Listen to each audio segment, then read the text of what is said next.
भूमि में उल्लू का रुदन शुभ संकेत नहीं है माधव।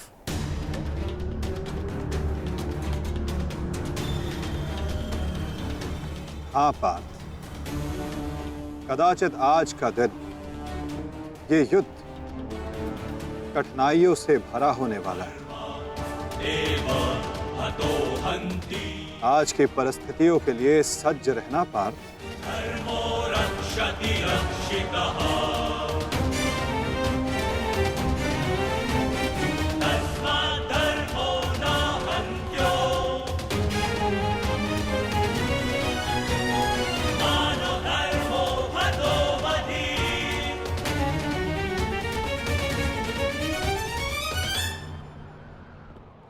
अपनी रणनीति बनाने से पूर्व हमारे लिए शत्रु का मन जान लेना, उसकी रणनीति जानना हमारे लिए आवश्यक है।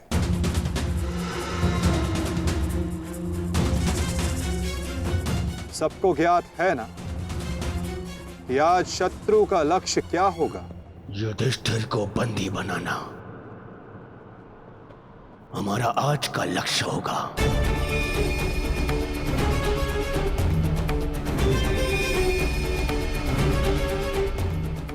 युधिष्ठिर को बंदी बनाकर मुझे इस युद्ध को यही समाप्त करना है। मेरे आज भाई वीर गति को प्राप्त हुए हैं अब तक।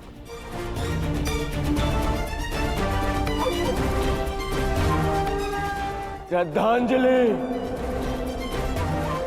श्रद्धांजलि देनी है मुझे उन्हें।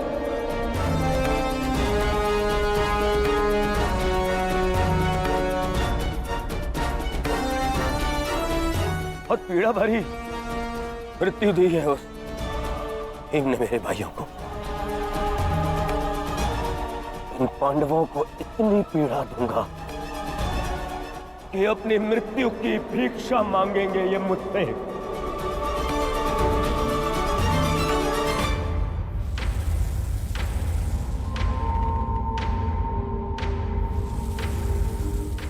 मित्रगण, वचन दो मुझे, आज चाहे जो भी तुम्हारे मार्ग में आ जाए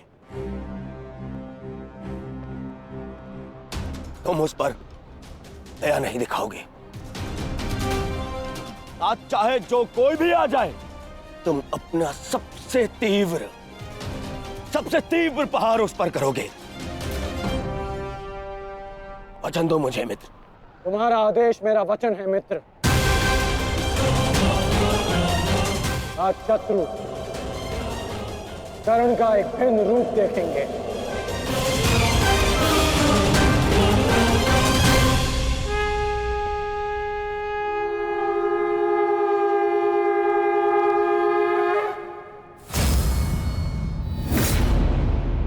आक्रमण! आक्रमण! आक्रमण! आक्रमण!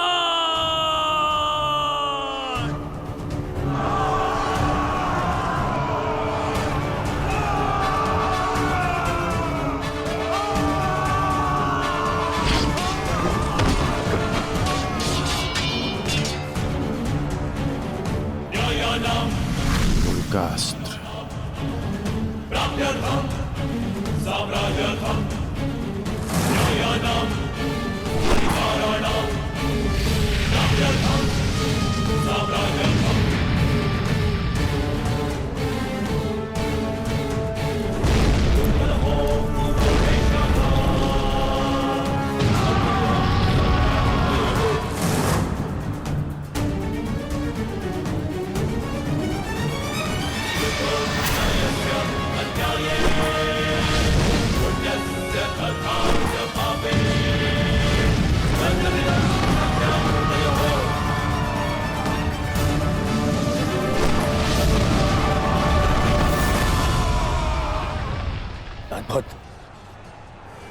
अद्भुत मित्रगण, अद्भुत। अपना मार्ग ज्ञात है ना सभी को?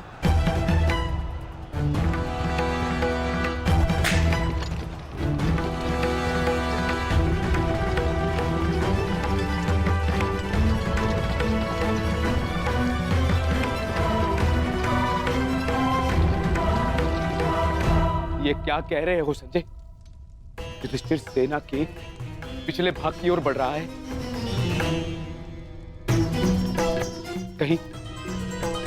कहीं उसे हमारी रणनीति का भान तो नहीं हो गया? कौरव युधिष्ठिर को बंदी बनाना चाहते हैं?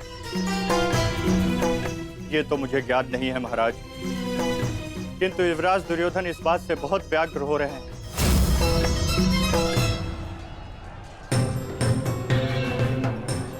अवश्य इन पांडवों को हमारी रणनीति का ज्ञात है, इसीलिए भीम एक और हमारी सेना को भ्रमित कर रहा है और युधिष्ठिर पीछे जा रहा है। मित्रगण, तुम जाओ, युधिष्ठिर के पीछे तुम जाओ और जाके उसे बंदी बनाओ। युधिष्ठिर को बंदी बनाना हमारे लिए बहुत आवश्यक है। जाओ मित्र। परंतु मित्र, मैंने महाराज को वचन दिया कि आज किसी भी कौरव के प्राण नहीं जाएंगे। मुझे उस वचन को भी निभाना है मित्र। उसके लिए हम सब हैं यहाँ। युधिष्ठिर तुम्हारे सामने एक दुर्बल योद्धा है, तुम उसे आसानी से बंदी बना सकते हो मित्र। उसे बंदी बनाते ही ये युद्ध यहीं समाप्त हो जाएगा और मेरे भाइयों की रक्षा भी। मुझे ये युद्ध यहीं समाप्त चाहिए। कर्ण, जाओ आगे। ठीक है मित्र, परंतु मेरी योजना स्मरण रखना। मुझे तुम्हारी योजना स्मरण रहेगी मित्र। आगे बढ़ो। तब से युधिष्ठिर के रथ की ओर तीव्र गति से आगे बढ़ो।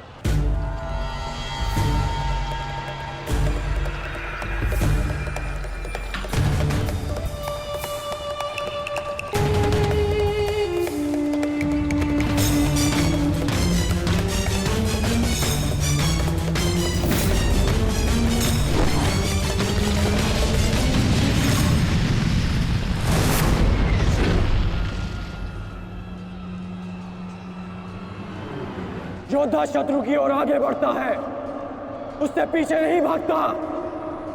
मैं तुम्हें युद्ध का आह्वान देता हूं कौंतेय।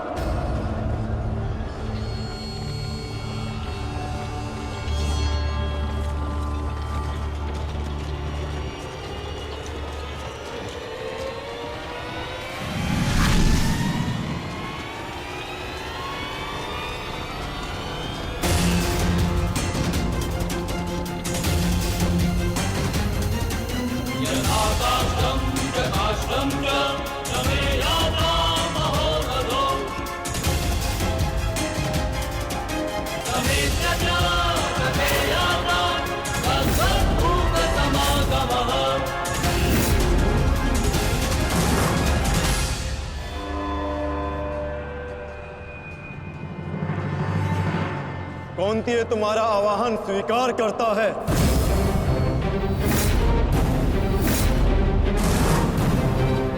कल आपने मेरे साथ छल किया माधव।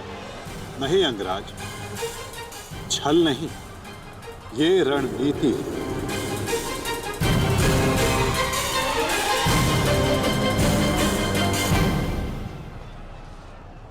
ये युधिष्ठिर का रथ है और इस पर युधिष्ठिर को विराजमान होना चाहिए था। वो तुम्हारी भूल है अंगराज, क्योंकि तुमने रथ को नहीं, रथी को युद्ध के लिए ललकारा है। और तुमने युधिष्ठिर को नहीं, कौंतेय को ललकारा है, युद्ध का आवाहन दिया और उसने तुम्हारे इस युद्ध के आवाहन को स्वीकार किया है। कर्ण, तुम सदैव मुझसे द्वंद्व करने का अवसर ढूंढते रहे हो कर्ण। समय आ गया है, अब दिखाओ कि तुम कितने समर्थवान और कुशल योद्धा हो। अपना आवाहन पूर्ण करो मुझसे और वहां भ्राता भीम अपनी प्रतिज्ञा पूर्ण करेंगे।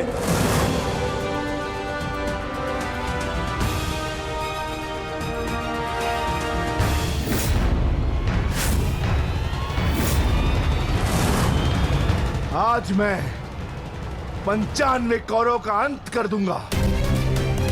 पांचाली को दिया हुआ वचन और कुरु सभा में ली हुई प्रतिज्ञा आज दोनों ही पूर्ण हो जाएंगे। तुम आगे बढ़ो भीम, तुम्हारे मार्ग की बाधा हम दूर करते हैं, आगे बढ़ो।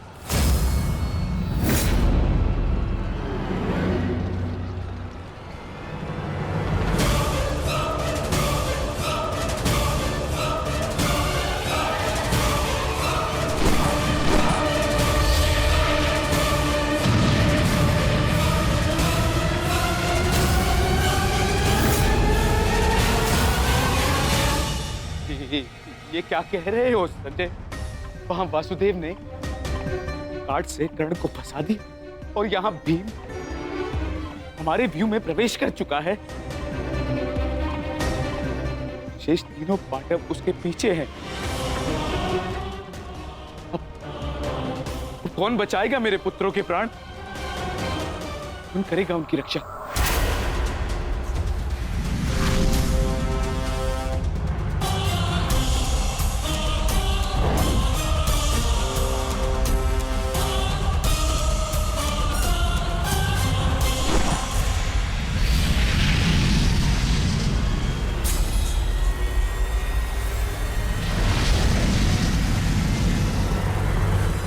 कर्ण का संकेत है।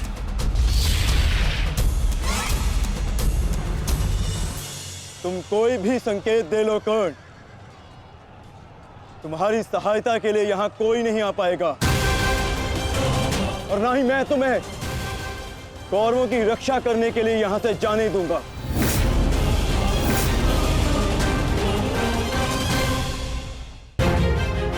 तुम कोई भी संकेत दे लो कर्ण,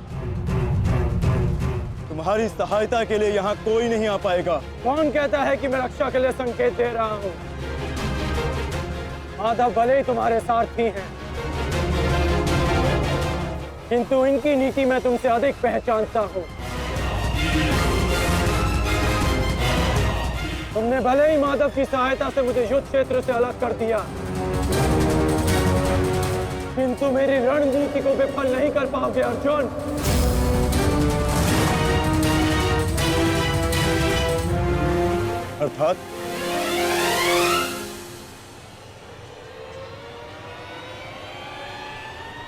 अर्थात मैं तुम्हारी रणनीति में नहीं, तुम मेरी रणनीति में फंसे हो अर्जुन। तुमने मुझे कौरवों से अलग नहीं किया, बल्कि मैंने तुम्हें पांडवों की सहायता से विमुख कर डाला।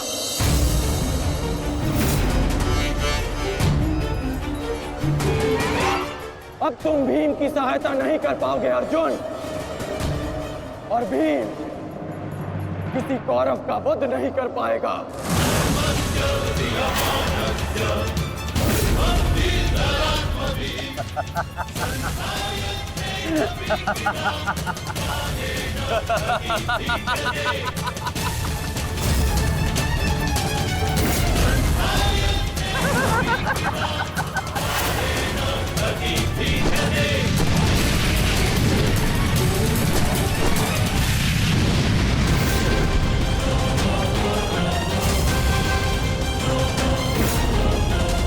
हमारा काल बनकर आए थे मूर्ख भीम, परंतु आज तुम स्वयं अपने काल के जाल में फंस गए।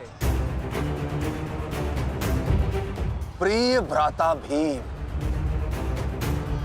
अकेले ही 100 कौरवों का वध करने की शपथ ली है ना तुमने? तो अब देखते हैं इस शपथ को पूर्ण करने का सामर्थ्य तुम्हें है भी या नहीं। प्रतिज्ञा पूर्ण करना चाहते थे ना गदाधारी? इस प्रतिज्ञा को पूर्ण करने के लिए तुम्हें अब अगला जन्म लेना होगा, क्योंकि इस जन्म में तुम्हें मरना होगा गदाधारी।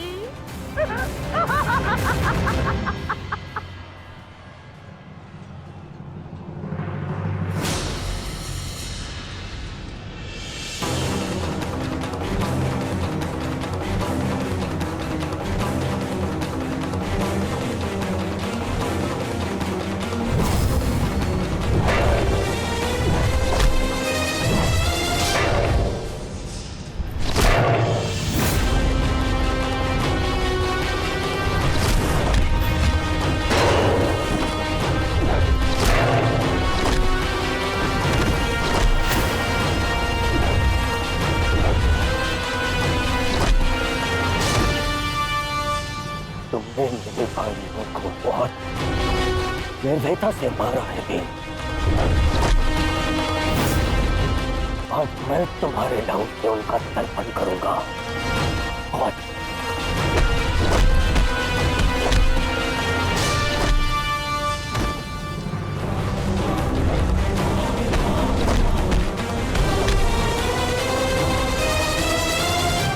आज मैं तुम्हारे लहू से उनका तर्पण करूंगा। और भीम, आज मैं अपने भ्राताओं की मृत्यु का प्रतिशोध लेकर रहूंगा। सावधान!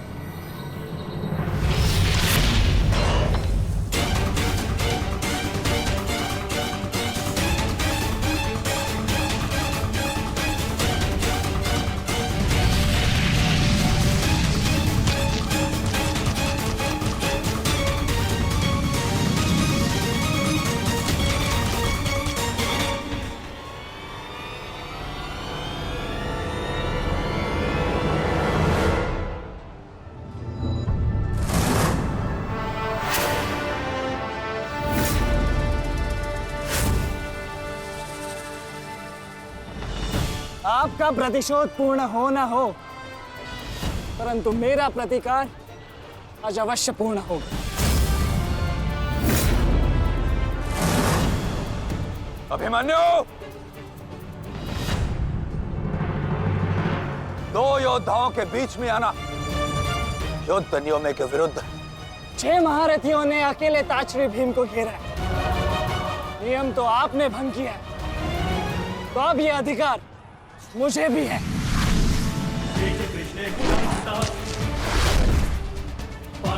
अभिमन्यु! चक्रबंधास्त्र।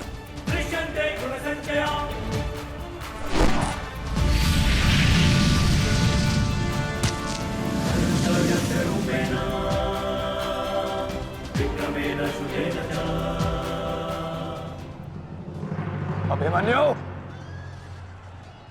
तुम भूल रहे हो, मैं तुम्हारे पिता के आचार्य का पुत्र हूं। चक्रबांध अस्त्र का तोड़ मैं जानता हूं। चक्र विपरीत अस्त्र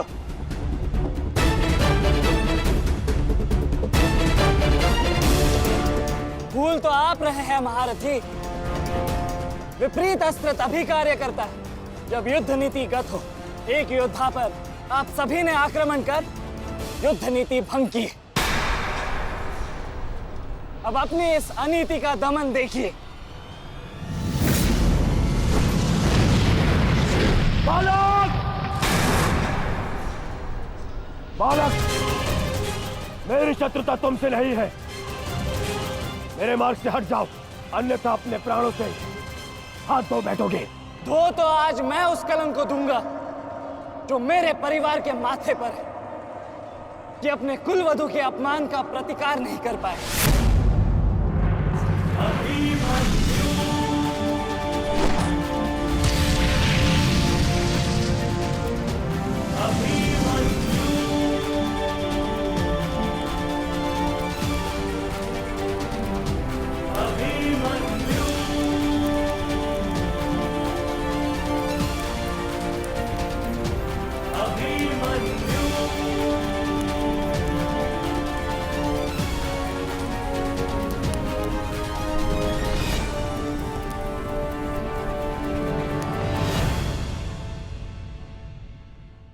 मेरी शत्रुता तुमसे नहीं है। मेरे मार्ग से हट जाओ, अन्यथा अपने प्राणों से हाथ धो बैठोगे।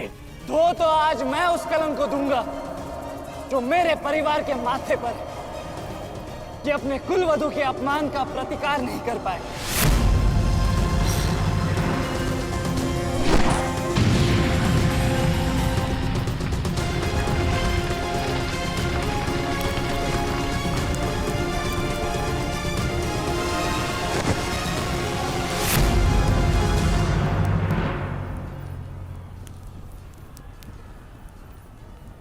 अनुभव करो इस ज्वाला को युवराज दुर्योधन।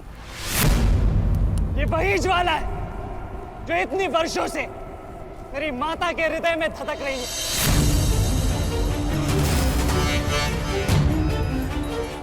डरता था मैं बहुत, पर मेरा रोम रोम जल उठता था ये सुनकर कि मेरी माता के साथ क्या हुआ।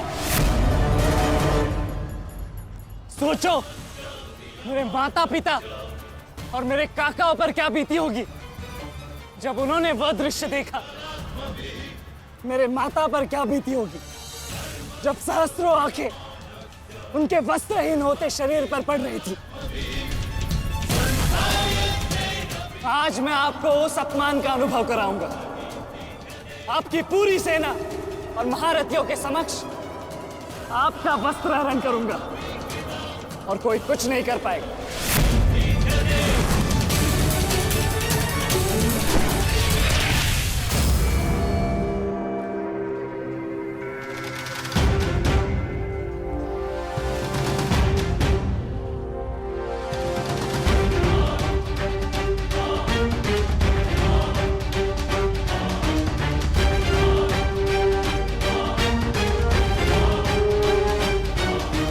अनुभव करो उस अपमान का, अनुभव करो उस वस्त्र हरण से हुए अपमान का जो आप सभी ने किया।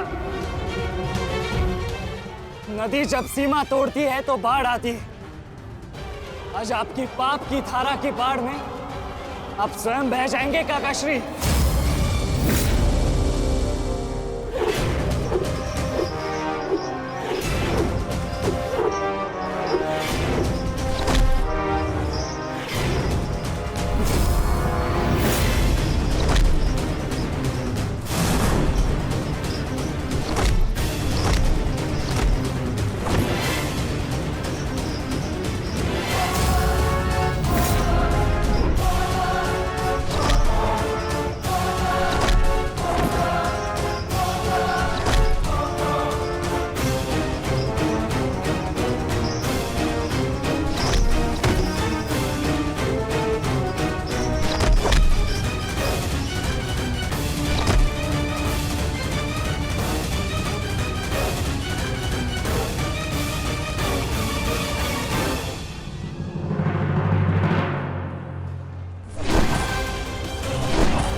आप अपनी शक्ति व्यर्थ कर रहे हैं आचार्य।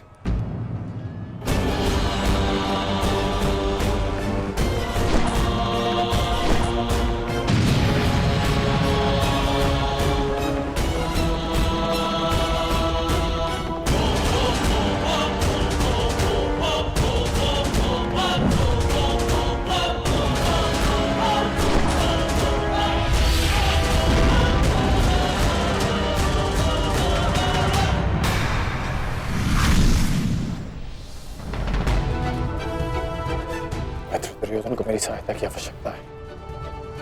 चलो सत्यसेन।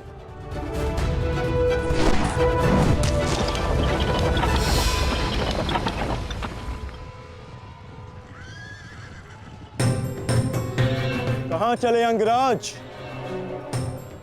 मैं जानता हूं कि तुम्हारे मित्र पे आए संकट का संदेश तुम्हें मिल चुका है,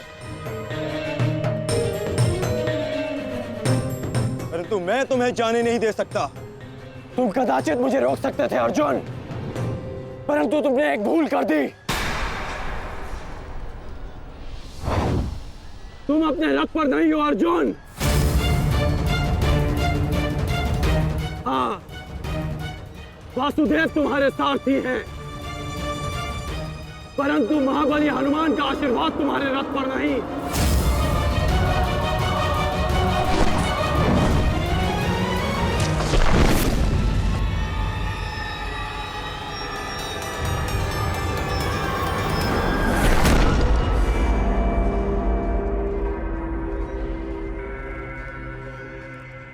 चलो।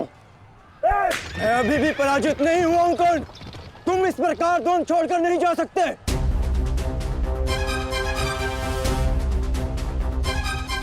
तुम युद्ध के नियम भूल रहे हो अर्जुन। युद्ध का नियम है कि महारथी ही महारथी के साथ द्वंद्व कर सकता है,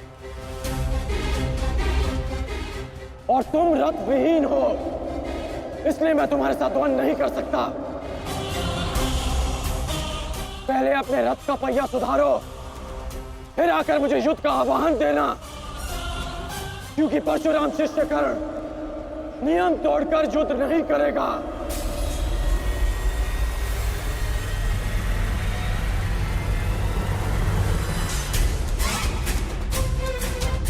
चलो सत्यसेन।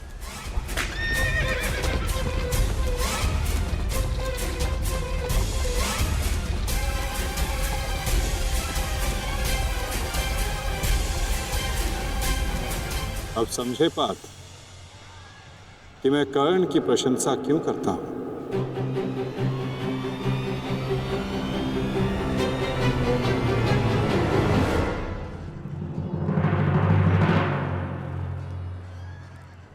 मानता हूं कि आपका वध करना काकाश्री की प्रतिज्ञा थी।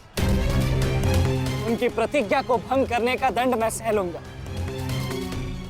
परंतु आज अपनी माता के अपमान का दंड मैं आपको अवश्य दूंगा।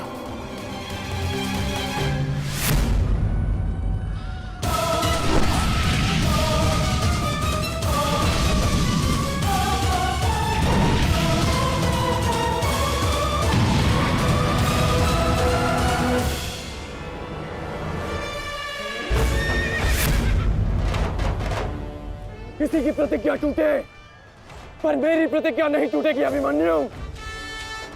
और मेरी प्रतिज्ञा है कि जब तक मैं जीवित रहूंगा, मेरे मित्र के प्राण नहीं जाएंगे।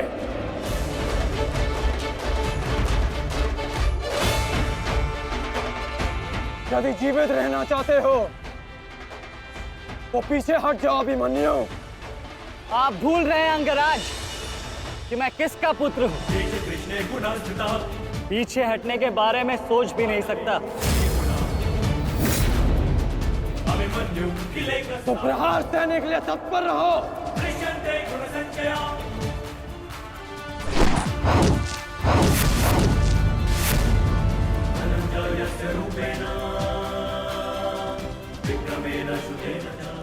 ये मेरे लिए पर्याप्त नहीं अंगराज।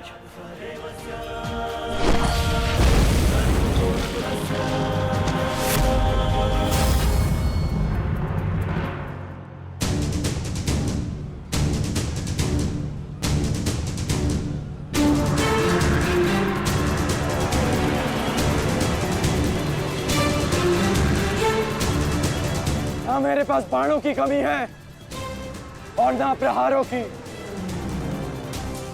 ये अंतिम अवसर है अभिमन्यु, लौट जाओ।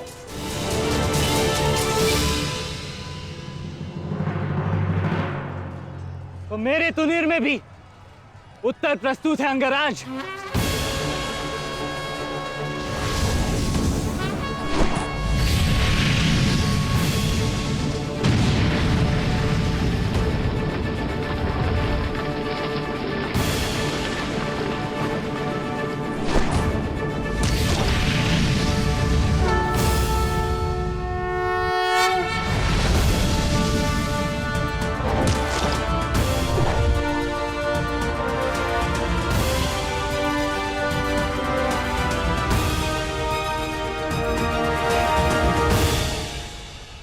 मैं तुम्हारा सामर्थ्य स्वीकारता हूं। तुम एक कुशल योद्धा हो अभिमन्यु, किंतु कुशल होने के साथ साथ बुद्धिमान होना भी आवश्यक है। लौट जाओ। यदि कल युद्ध करना चाहते हो तो आज जीवित रहना सीखना होगा। लौट जाओ अभिमन्यु।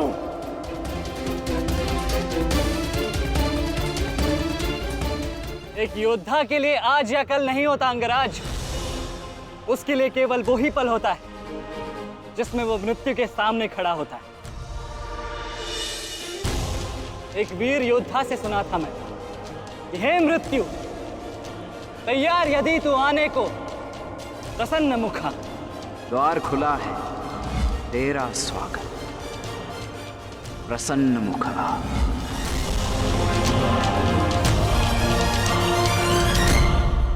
मुझे रोकने का अब केवल एक ही अस्त्र है आपके पास। ये आपको मेरा वध करना होगा। तो लीजिए अंगराज, अपने पुत्र के मृत्यु का प्रतिशोध लीजिए। आपके समक्ष आज वो योद्धा खड़ा है जिसके पिता ने आपके पुत्र का वध किया था। प्रतिकार कीजिए अंगराज, रुके क्यों है? क्योंकि जो पीड़ा मैंने सही, मैं नहीं चाहता कि वो पीड़ा मेरा शत्रु भी सहे। कृष्ण ने अपना विकल्प स्वयं चुना था। वो रणभूमि छोड़कर जा सकता था, परंतु उसने मृत्यु चुनी। गर्व है मुझे तुम जैसे युवा योद्धाओं पर, जो अपना कर्तव्य पूर्ण करने के लिए सदैव तत्पर रहते हैं। मैं जानता हूं कि तुम पीछे नहीं हटने वाले अभिमन्यु, परंतु मुझे भी अपना कर्तव्य पूर्ण करना है।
तुम्हें देखकर मुझे अपना बचपन स्मरण हो रहा है।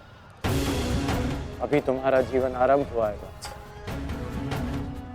इसे इस प्रकार व्यर्थ मत करो।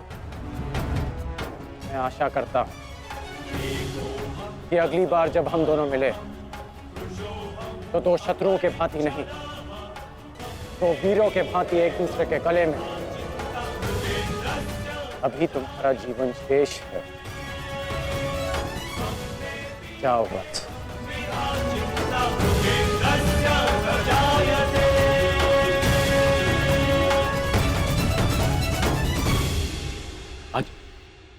आज कौरवों की विजय हुई है गांधारी।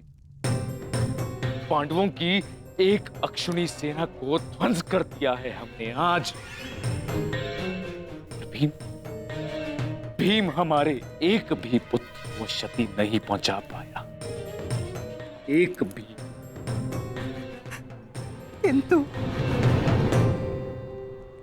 किंतु दुर्योधन का क्या महाराज?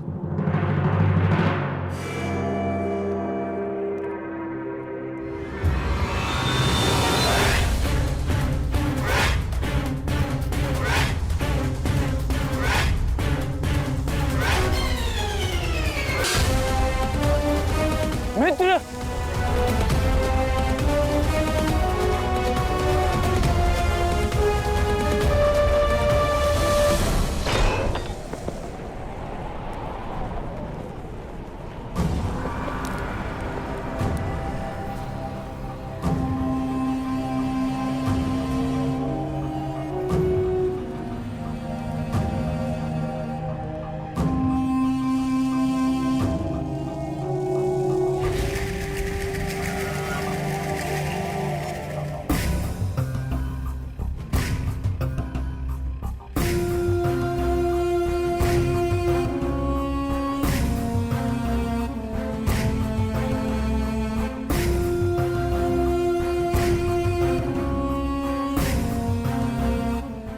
आज मैं आपको उस अपमान का अनुभव कराऊंगा। आपकी पूरी सेना और महारथियों के समक्ष आपका वस्त्रहरण करूंगा।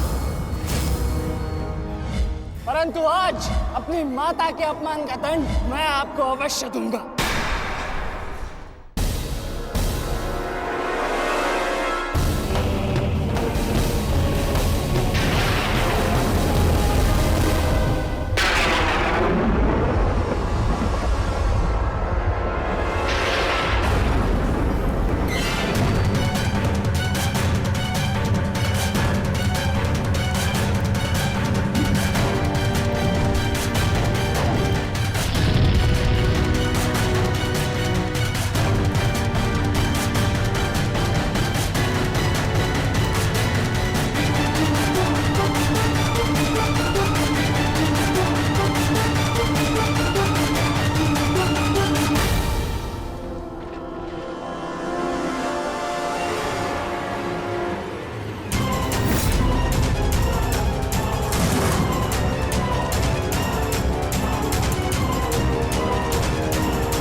दुर्योधन, रुकिए ज्येष्ठ, ऐसा मत कीजिए।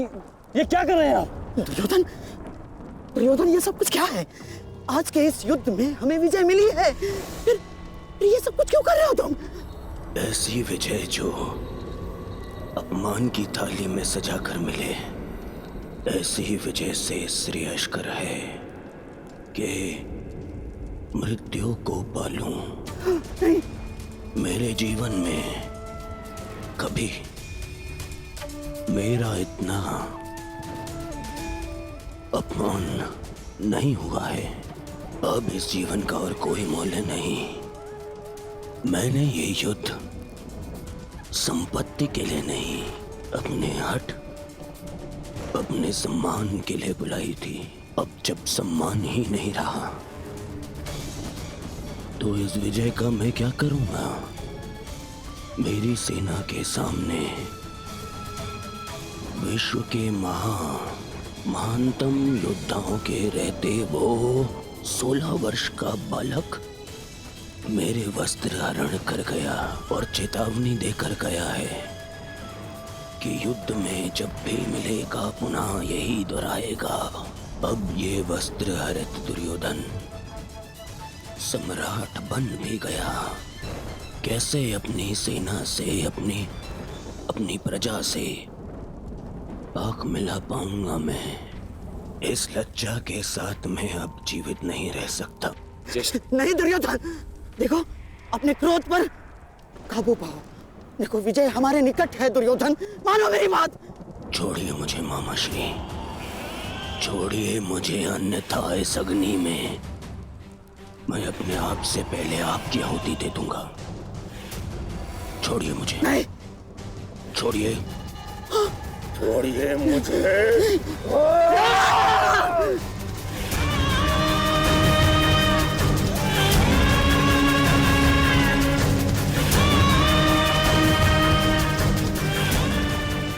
नहीं, नहीं दुर्योधन, देख क्या रहे हो मूर्खों? कोई रोको इस अनर्थ को।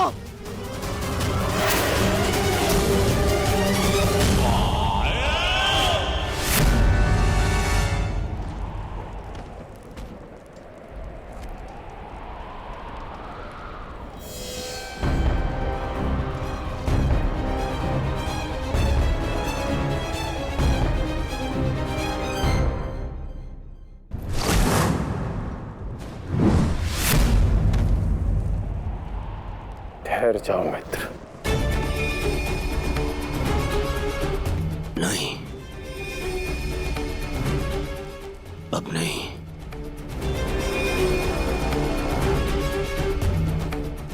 क्रोध में विवेक मत खो बैठा। जो अपना सम्मान खो चुका हो उसके पास खोने को और क्या शेष है? ले लेने देते उस अभिमन्यु को मेरे प्राण, वीर गति तो मिलती।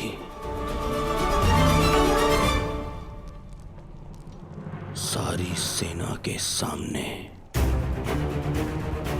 मेरा वस्त्र हरण कर गया वो बालक जिन पांडवों का सर कटा हुआ देखना चाहता था, उन्हीं का बालक मेरा सर झुका गया। संसार के सारे योद्धा देखते रह गए और वो बालक मुझे अपने बाणों के चक्र में फंसा गया। मैं ये अपमान सहन नहीं कर सकता। क्या करूंगा जीवित रह गए जब संसार के सामने शीश उठाकर चल भी नहीं सकता मैं। इसीलिए अब मैं अग्नि स्नान करूंगा।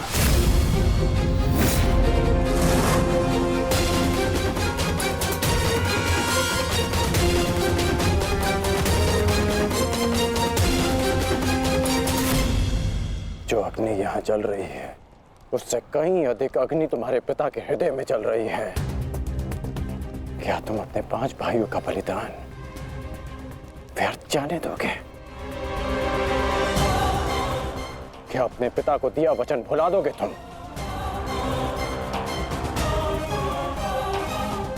अपने चारों ओर देखो मित्र, क्या ये सब व्यर्थी अपने प्राणों के साथ खेल रहे हैं? जो वीर गति को प्राप्त हुए हैं, क्या उनका बलिदान व्यर्थ जाने दोगे तुम? तुम्हारे अनुज, तुम्हारे मामाश्री, तुम्हारे गुरुदेव, ये सब तुम्हारे सम्मान, तुम्हारे अधिकार के लिए लड़ रहे हैं और तुम अपने कर्तव्य से मुंह मोड़ना चाहते हो। पूछो अपने सैनिकों से कि आज जो युद्ध में हुआ कि क्या वो उससे लज्जित हैं या वो कल युद्ध में उसका प्रतिशोध लेंगे? बोलो सैनिकों, प्रतिशोध लेंगे, प्रतिशोध लेंगे, प्रतिशोध लेंगे।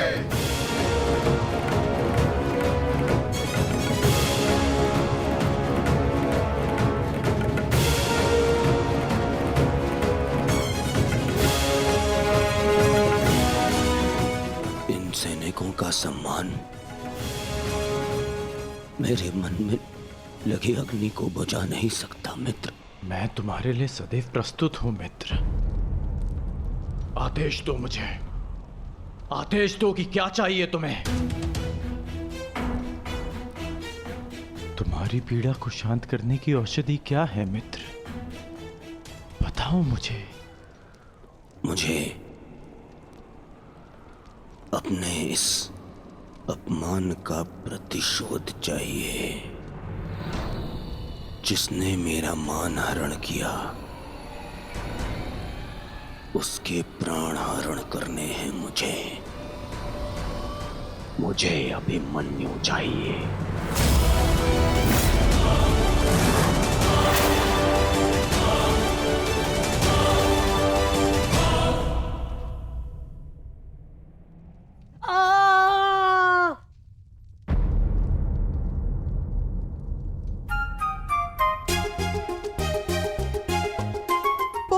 पीड़ा हो रही है ना इन्हें? पीड़ा? अभी तक मैंने इसके घाव को छुआ भी नहीं है। अभिमन्यु तुम्हें सताने के लिए उपक्रम कर रहा है उत्तरा। बहुत बुरे हैं आप। और तुम बहुत डरपोक। एक योद्धा की पत्नी के मन में इतना भय शोभा नहीं देता उत्तरा। ये घाव हमारे लिए आभूषण होता है।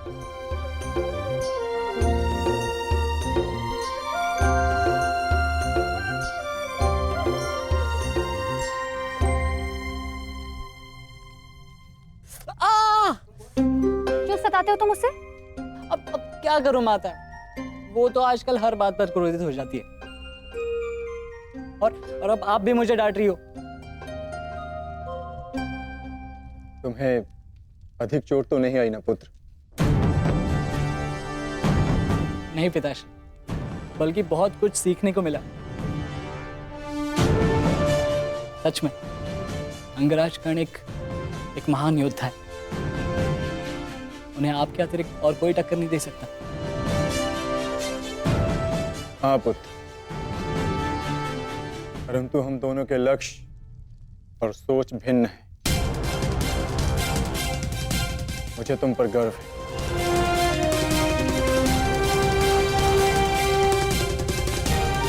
गर्व तो होना ही चाहिए। आज अभिमन्यु ने दुर्योधन को उचित उत्तर दिया।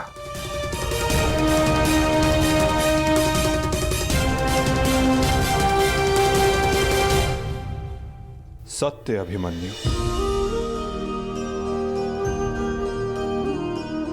आज तुमने जो युद्ध भूमि में किया वो अद्भुत था, और मुझे विश्वास है कि कल का दिन इतिहास में तुम्हारा नाम सदैव के लिए अमर कर देगा अभिमन्यु।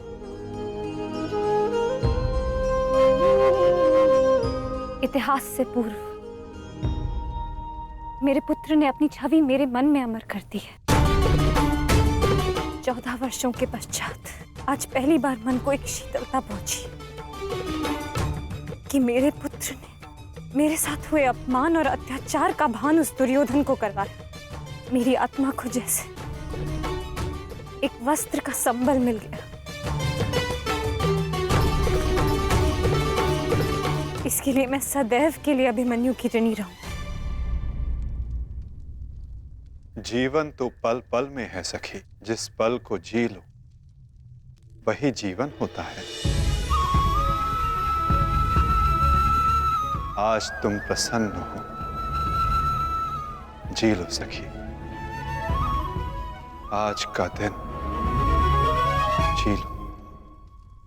कल का दिन तो अभिमन्यु के जीवन का अंतिम दिन होना चाहिए, और स्मरण रहे सरल मृत्यु नहीं देनी है उसे। मृत्यु आने की पीड़ा का आभास कराना है, और जब तक वो भूमि पर रेंगता हुआ दया की भीख ना मांगे, मृत्यु नहीं आनी चाहिए उसे। वो मृत्यु मांगेगा और मैं हर पल उसे मृत्यु और जीवन के बीच में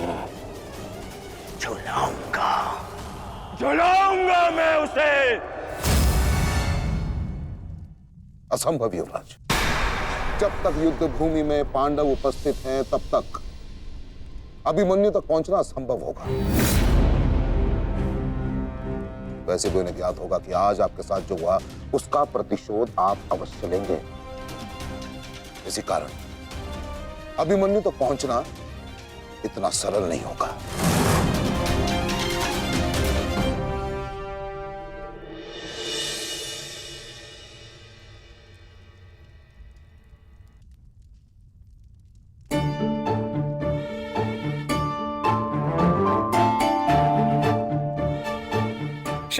क्षमा कर दो, भूल हो गई बस। अच्छा क्षमा भी कर दो। जिसने युवराज दुर्योधन का मस्तक झुका दिया वो आज तुम्हारे समक्ष सर झुकाए मना रहा है तुम्हें। देखो, किसी ने मुझे इस प्रकार सर झुकाए देख लिया ना तो मेरा बहुत उपहास उड़ाया जाएगा। पहले वचन दीजिए कि भविष्य में आप इस तरह मेरा उपहास नहीं बनाएंगे। आपको अनुमान भी है मैं कितनी भयभीत हो गई थी। अब इसमें भयभीत क्या होना उत्तरा? आप नहीं समझेंगे, मुझे आपसे बात ही नहीं करनी। तो ठीक है, मत बात करना, परंतु कल यदि लौटा नहीं ना तो पछताना नहीं कि... दोबारा ऐसे मत बोलना आर्य। भाई खो चुकी हूँ, पति नहीं खो सकती। क्षत्रिय हूँ, अपने अधिकार लेना जानती हूँ। आपको लौटना होगा, क्योंकि इस बार केवल मैं नहीं, आपकी होने वाली संतान भी आपकी प्रतीक्षा करेगी।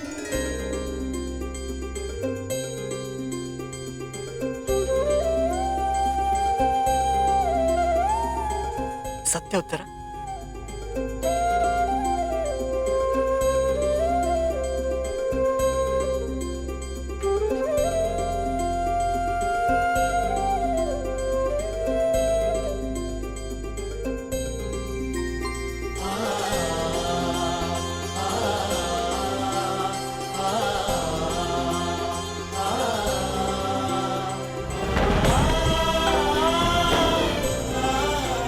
तुम्हें वचन देता हूं उत्तरा, तुम और हमारी संतान सदा मुझ पर गर्वित रहेंगे। जानती हूँ आपकी संतान बहुत भाग्यशाली है, उसे अपने पिता की शौर्य गाथा सुनने को मिलेगी। गाथाएं विजय के साथ होती है उत्तर, और विजय अभी शेष है। युद्ध शेष रहे या ना रहे, उस अभिमन्यु के प्राण शेष नहीं रहने चाहिए आचार्य। आप सेनापति तीरगत के वीर रेशु शर्मा, मध्य नरेश शैल्य, अश्वत्थाम अंगराज, इतने वीरों के होते हुए भी क्या एक बालक को बंदी बनाया नहीं जा सकता? तुम्हारे प्रतिशोध के लिए केवल कुशल योद्धाओं की नहीं, बल्कि एक उत्तम योजना की आवश्यकता है मेरे होने वाले सम्राट। हमारी सफलता एक उत्तम योजना में छिपी है।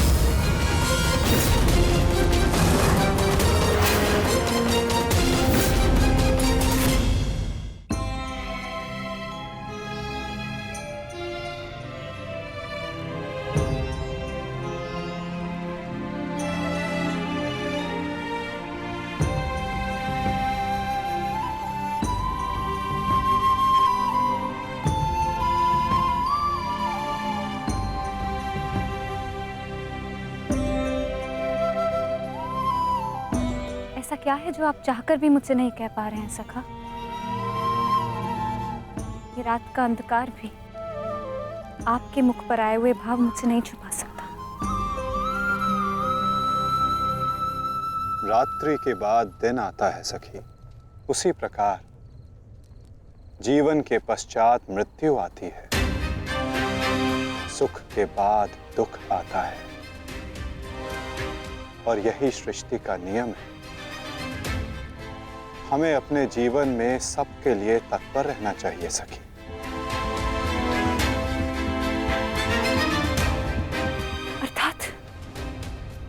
अर्थात जो मेरा भय है, क्या वो सच होने वाला है माधव? क्या कल पांडवों के साथ कुछ अनिष्ट होने वाला है?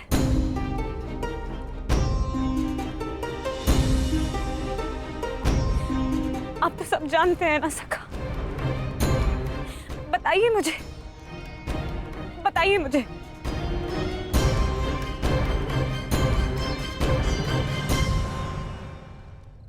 कभी कभी भविष्य का ज्ञान होना भी दुख का कारण बन सकता है सखी।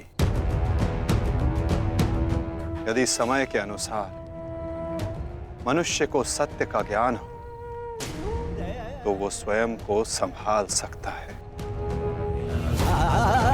और आज तुम्हारी प्रसन्नता का दिन है सखी। आज तुम्हारे पुत्र ने तुम्हारे अपमान का प्रतिकार किया है। जाओ सखी, जाकर सो जाओ, क्योंकि जीवन की हर रात्रि सदैव सोने के लिए नहीं होती।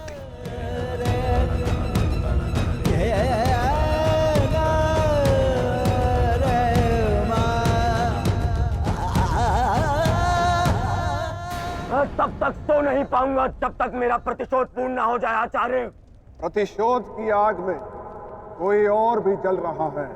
युवराज दुर्योधन,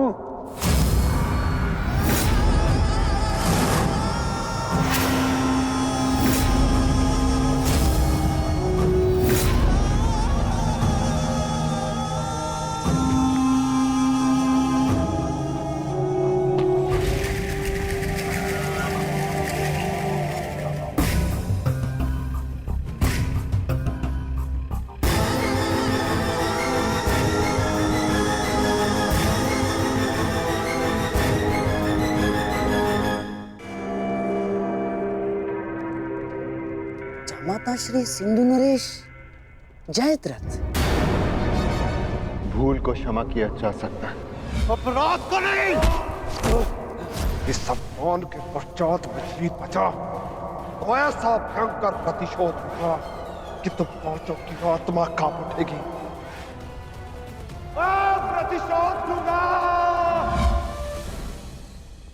कल तुम्हारे साथ साथ मेरा प्रतिशोध भी पूर्ण होगा और मैं सम्मान सहित तुम्हारी बहन दुशला को अपना मुख दिखा सकूंगा।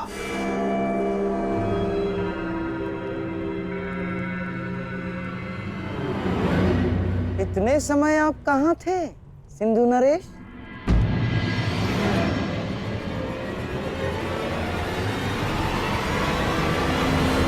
अपने अपमान के प्रतिशोध का प्रबंध कर रहा था।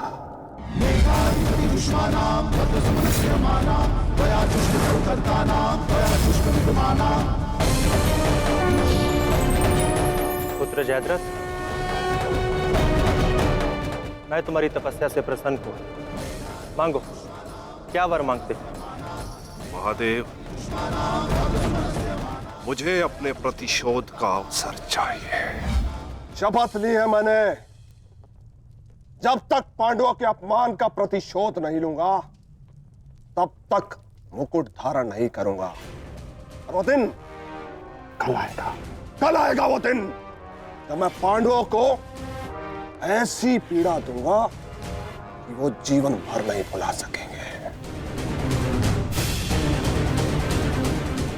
महादेव का आशीर्वाद है मेरे साथ और मैं तुम्हारे साथ युवराज, तुम्हारी योजना और मेरा प्रतिशोध दोनों कल सफल होंगे।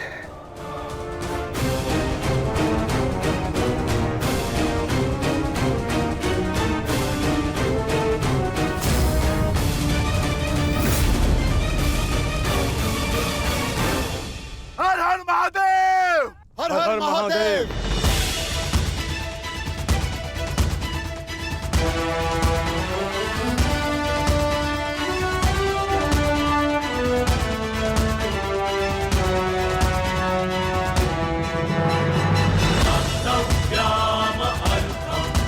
सर्वोत्तम बनो पुत्र, संसार के सभी योद्धाओं में तुम्हें सबसे अधिक कीर्ति प्राप्त हो।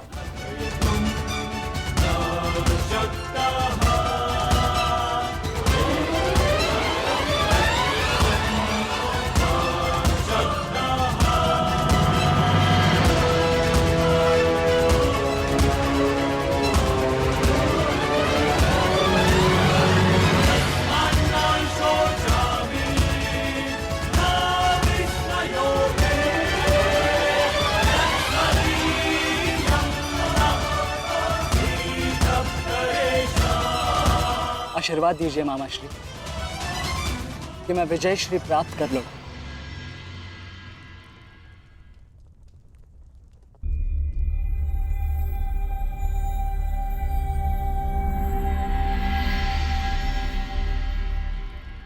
विजय तो कायरों को भी प्राप्त होती है पुत्र, परंतु कीर्ति और यश केवल शूरवीरों का मुकुट बनती है। मेरा आशीर्वाद तुम्हारे साथ है पुत्र। तुम युद्ध क्षेत्र में वो कीर्ति प्राप्त करो जो तुम्हें अमर बना दे।